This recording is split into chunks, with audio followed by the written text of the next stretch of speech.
Well, let's talk a little bit more about that foreign policy then, because you've certainly taken, you've been one of the leading anti-war Republicans in Congress. You voted against the war in Iraq the first time in 2002, Right. and you've continued to advocate for us to get out of there. You've written a book actually called The Foreign Policy of Freedom. Is Right. that correct? That is correct. So just paint us the broad picture first. What is a foreign policy of freedom? What would a Ron Paul presidency look like in those terms? Yeah, in foreign policy, it would be close to what the founders advocated. They kept talking about non-intervention, that we wouldn't be the policemen of the world, that we wouldn't get involved in the internal affairs of other nations, we wouldn't be nation builders, and that we would have a strong national defense. And that's essentially what they advocated, and they said that instead of getting involved in these alliances and getting involved militarily, what we should do is be friends with nations, trade with nations, talk to them. They didn't advocate protectionism and isolationism. They advocated getting along with people and trading. For instance, we'd be doing the opposite if we had our way, those who agree with me. We would be trading with Cuba and would have been trading with Cuba for a long time. Right. And yet we've had sanctions on Cuba for 40 years and the conditions are bad. We wouldn't have fought a war in Vietnam. What we would have done is what we're doing now. We're trading with Vietnam and we get along Right. with them much better. So it would be much different. We'd spend a lot less money on the military. We would be very strong. We would defend this country. But I think we would have a lot more friends. Today, I think the opposite has occurred. We have become diplomatically isolated from the world because we have less friends Right. and more enemies, and we have gotten ourselves involved around the world, and we can't afford it. We have actually taken upon ourselves an empire which we really can't afford, and it's draining us. So it would look a lot different. But right now, I think the American people are ripe for it. If you take a poll, you find out that 70% of the American people want a change in foreign policy. What would you have done with regards to Afghanistan after 9/11? How did you vote on that? We had one specific vote, not so much Afghanistan as given the president the authority to go after those individuals who were responsible for 9/11. Right. And most people then, as well as now, recognize that the Al-Qaeda was behind it. At that time, there were probably 100 or 200 dedicated members of the Al-Qaeda that probably perpetuated that crime on us. I voted for that authority, and I voted for the funding. But tragically, because of our mentality today on foreign policy, instead of going after the Al-Qaeda, we ignored the Al-Qaeda. We chased them away. We chased them into a country that's our ally, into Pakistan, and then we occupied Afghanistan. Of course, there's an argument about that because they've been wanting to build a gas pipeline across Afghanistan, and a lot of people believe that was a motivation for us occupying Afghanistan, that there was a financial incentive to do that. But instead of pursuing the Al-Qaeda like we asked the president to do, he dropped the ball. He didn't fight Tora Bora. He turned that over to the Pakistanis, and then went into Iraq. In Iraq, had nothing to do with 9/11. But I was opposed to Iraq for a long time before it started, because in 1998, in the previous administration, the Iraq Liberation Act was passed, and that said we now have a position that we will have regime change in Iraq. And at that time, I took time on the floor and spoke out strongly that this is going to lead to war. So between 98 and 2003, I was frequently on the floor trying to advise the members and the administration not to keep this bombing going, not to keep the threats up, not to keep the sanctions going, because it would end badly. And then, of course, the authority came up, and when the authority resolution came before the International Relations Committee, on which I sit, I said, look, I don't want to go to war, but if you're going to go to war, do it the way you're supposed to. You're supposed to declare war, Right. fight it and win it, and use what you need to. If they would have committed themselves to the war, maybe we would have sent the 500,000 over there, and everybody would have been more willing to fight to victory. But instead, they said, no, we don't want to go to war.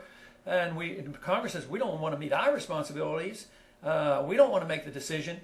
We'll let the president make the decision. So we illegally transferred this authority to the president and said, whatever you want to do, implying that whatever you do, we'll finance it, and that's where we are today. A lot of the criticism of Actually, I have no idea where I was going with that question. So I had a great question for you. We'll drop that. I talked too long on my answer. We'll table it and we'll move on to Iran. I've seen on YouTube, actually, there's been several clips of you speaking out about Iran. Why don't you talk a little bit about that? Well, I think it's very similar. I've been talking against any effort to do the same thing in Iran. We're not likely to invade Iran, but there's a likelihood that Iran is going to get bombed and that we're going to work toward regime change. We're putting on sanctions. All these things are acts of war. Sanctions are acts of war. And bombing is certainly an act of war. And once again, it has financial interest behind this. Iraq, a country under Saddam Hussein, decided, well, we're going to stick it to the Americans because what they value most is the strong dollar, the value of the dollar, because they get to print dollars and get to spend it. And Saudi and the other countries accept them for their oil. He defied us. He says, I don't want your dollars. I'm going to take euros. And some people believe that had a lot to do for us coming down hard on him. Guess what? Ahmadinejad is doing the same thing. 2-3 months ago, he switched to accepting euros. And of course, the euro is very strong on the market today, which challenges our whole system. If we lose the special privilege of the dollar being the reserve currency of the world, we lose a lot. And I think that has a lot to do with what's happening on foreign policy. So do you think that we should trade with Iran? Or Sure. do you think we should somehow set that up? I mean, how would we even start that? It seems like there are more enemies right now, so how do we change the whole thing? Well, you have to have a different president, and you have to have a different attitude, and you have to convince Congress that sanctions are bad. And for instance, you take my district. I have a farming district. We raise a lot of cotton and rice, and we used to sell rice to Iraq and Iran, and we used to sell it to Cuba. So when we put on these sanctions, we actually hurt our own people. But we never do anything to undermine their dictatorship. When we put on sanctions and attack a country like Iran and Ahmadinejad, actually the dissenters then lose their clout because they have to, for patriotic reasons, come together and support their government. So I see all this backfiring on us, and I'm afraid that we're moving rapidly toward confrontation. It annoys me to no end for the president to say, as well as most of the candidates, Republicans and Democrats, no options should be taken off the table, including a nuclear first strike in a country that doesn't even have a military, a country that's incapable of attacking us. They say, yeah, but someday they might get a weapon, and they're nasty people. And yet I was in the service and lived through the 60s when the Soviets, you talk about rough talk about against the United States and the Soviets screaming at each other, and we each had like tens of thousands. The Soviets had 30,000 nuclear warheads, and yet we beat them in the Cold War mainly by standing firm and determined, and yet not going to war with them.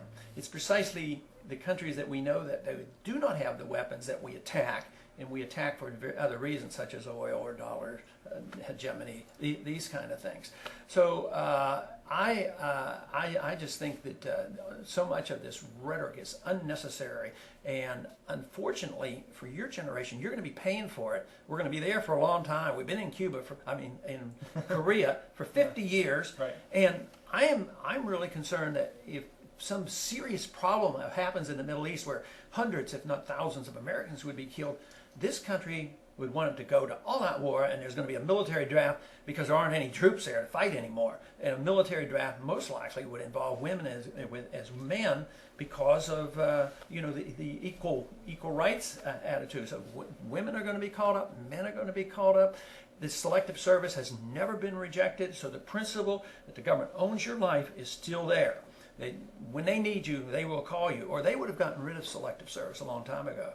But that is embedded in our system. It's been there since, of course, World War I, but that was not part of our foreign policy, the founders' foreign policy. They rejected the draft throughout the 19th century.